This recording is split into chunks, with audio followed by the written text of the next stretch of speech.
Mazerunner. First of all copyright goes to the original author. This is just an audiobook to help you sleep. Chapter 1. He began his new life standing up, surrounded by cold darkness and stale dusty air. Metal ground against metal. A lurching shudder shook the floor beneath him. He fell down at the sudden movement and shuffled backward on his hands and feet. Drops of sweat beading on his forehead despite the cool air. His back struck a hard metal wall. He slid along it until he hit the corner of the room. Sinking to the floor, he pulled his leg up tight against his body, hoping he would soon adjust to the darkness. With another jolt, the room jerked upward like an old lift in a mine shaft. Harsh sounds of chains and pulley, like the workings of an ancient steel factory, echoed through the room. Bouncing off the walls with a hollow, tiny whine, the lightless elevator swayed back and forth as it ascended, turning the boy's stomach sour with nausea. A smell like burnt oil invaded his senses, making him feel worse. He wanted to cry, but no tears came. He could only sit there, alone, waiting. My name is Thomas, he thought. That was the only thing he could remember about his life. He didn't understand how this could be possible. His mind functioned without flaw, trying to calculate his surroundings and predicament. Knowledge flooded his thoughts, facts and images, memories and details of the world and how it works. He pictured snow and trees running down a leaf-strewn road, eating a hamburger, the moon casting a pale glow on a grassy meadow, swimming in a lake, a busy city square with hundreds of people bustling about their own business. And yet he didn't know where he came from, how he got inside this dark lift, or who his parents were. He didn't even know his last name. Images of people flashed across his mind, but there was no recognition. Their faces replaced with the haunting smears of color. He couldn't think of one person he knew or recall a single conversation. The room continued its ascent, swaying. Thomas grew immune to the ceaseless rattling of the chains that pulled him upwards. A long time passed. Minutes stretched into hours. Although it was impossible to know for sure, because every second seemed like an eternity. No, he was smarter than that. Trusting in instinct, he knew he'd been moving for roughly half an hour.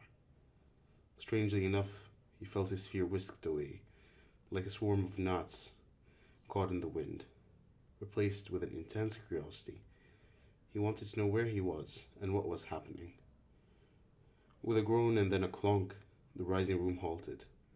The sudden change jolted Thomas from his huddled position and threw him across the hard floor. As he scrambled to his feet, he felt the room sway less and less until it finally stilled. Everything fell silent. A minute passed. 2. He looked in every direction and saw only darkness. He felt along the walls again, searching for a way out. But there was nothing, only cool metal. He groaned in frustration, his echo amplified through the air, like the haunted moan of death.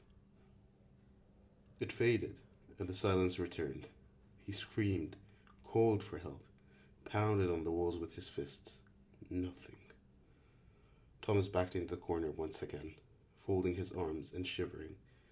And the fear returned. He felt a worrying shudder in his chest, as if his heart wanted to escape, to flee his body. "Someone, help me," he screamed. Each word ripped his throat raw. A loud clank rang above him, and he sucked in a startled breath and looked up. A straight line of light appeared across the ceiling of the room, and Thomas watched as it expanded. A heavy grating sound revealed double sliding doors being forced open.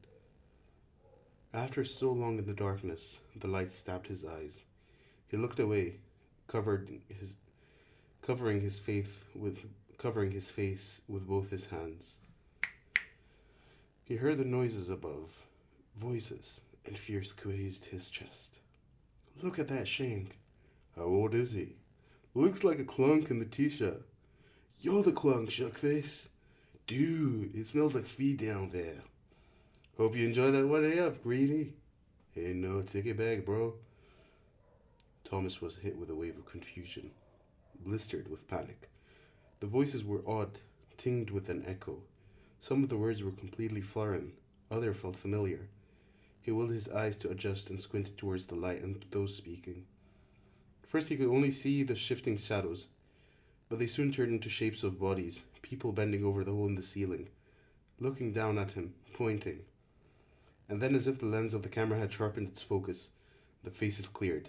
They were boys, all of them, some young, some older. Thomas didn't know what he'd expected, but seeing those faces puzzled him. They were just teenagers, kids. Some of his fear melted, but not enough to calm his racing heart.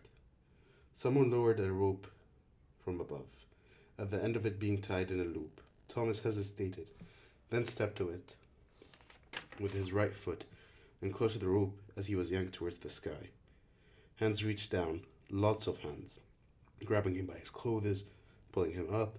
The world seemed to swim. A swirling mist of faces and color and light.